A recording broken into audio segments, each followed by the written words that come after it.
çështje ka marrë fund. Ajo çështje ka marrë. Sa do që ta shtyr ta zvarrisin, duhet të kuptosh që provat janë siguruar. Nuk ka shans. Do zgjerohen hetimet, po, për provat dhe kushdo, unë mendoj që kushdo kusht jetë pengesë, do ketë përgjegjësi. Më lejo t'ju kundërshtoj duke marrë, ndoshta shembuj dihen që ka pas shumë personalitete këtu tek ne, politikanë që i kanë mbyll gjërat me procedurë. Pse mos ndodhe këtë rradhë? Po nga dini ju që mund mos të rihapen përsëri ato. Jo, flasim për gjendjen e tanishme që ata i kanë shpëtuar. Po nuk e besoj. Do të thënë unë i shikoj zero shans. Ju kur thoni që ka marrë fund, do të thotë që do e hiqet imuniteti edhe Balluku do shkojë përballë drejtësisë pa imunitet? Apo do zvarritet në fund? Jo vetëm, po të gjithë çfarë kanë bërë dëm këtij vendi, të gjithë mendoj se do të vendosen para ligjit. Dhe nuk do të vënoj shumë, sepse jam optimist për këtë pjesë. Dhe kjo strukturë e posaçme për mendimin tim kanë një merit dhe një vlerë të jashtëzakonshme. Historia do shkruaj dhe do shkruaj ndoshta edhe shpejt. Ata janë për të vlerësuar. Ata janë për të vlerësuar dhe për të motivuar. Të përkryer në këtë botë nuk ka. Të përkryer absolutisht. Të gjithë mund të kenë defekte, mund të kenë, domethënë, por gjithsesi kjo strukturë e ka nisur mirë.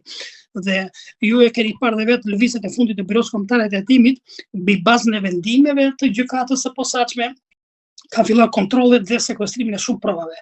Kështu që ai grup hetimor dhe struktura e posaçme kanë konstatuar vepra penale përderisa vazhdojnë thellimin e hetimeve. Dhe mund të ketë dhe vepra tjera penale që mund të regjistrohen po në Andres Ballukut apo dhe të tjerëve persona, por unë shpresoj dhe mendoj që puna e Spakut po ecën me një ritëm të shpejtë dhe për këtë i falenderoj sinqerisht ata vajza dhe djem të gjithë asaj strukture që quhet Spak për këtë sakrificë që bëjnë, sepse në fund të ditës ata i shërbejnë kombit.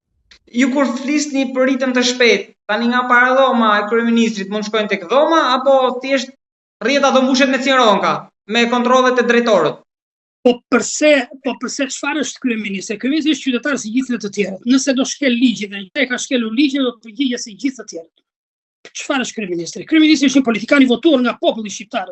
Po mund të ndodhë që në detyrë kryeministri ose presidenti, kryetari i kuvendit të Kushtetuta zotëria ka të zgjidhur qartë se si i hiqet dhe kur vjen puna dhe kryeministrit se si i hiqet imuniteti dhe se si arrestohet nëse shkel ligjin. Pra e ka të qartë dhe presidenti dhe të tjerë.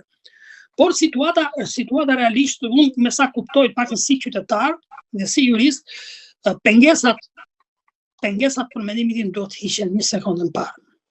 Kjo është një të paktën gjykimi tim gjithmonë, sepse unë e vlerësoj sipas mendimit tim. Kryeministri do të ishte shteti i kujdesshëm. Unë isha këshilltar i kryeministrit, nuk do ta lejoja kur kryeministri të dilte me të tilla deklarata kaq të forta në mbrojtje të personave për të cilët hetimet kanë rezultuar dhe kanë dalë konkluzione që kanë konsumuar vepra penale. Po ndoshta ai e ka një hall sepse besoj që nuk e di. Ato i di vetë kryeministri, ka apo s'ka hall, po unë të paktën në pamjen, domethënë në perceptimin tim si jurist dhe si qytetar, unë po të ishja këshilltari i kryeministrit do t'i thoja të kishte jo kujdes, po të ishte tepër i kujdesshëm. Sepse këto hetime që kanë nisur do shkojnë deri në fund. Këtë të jeni të bindur. Sado që të zvarrin, sado që të pengohen, këto do shkojnë deri në fund. Dhe vendimi i gjykatës kushtetuese që për gjykimin tim është absurd. Ato do të thoya se këtu sigur ka një luftë edhe brenda vetë drejtësisë, pra po e pengojnë gjykata kushtetuese. Vendimi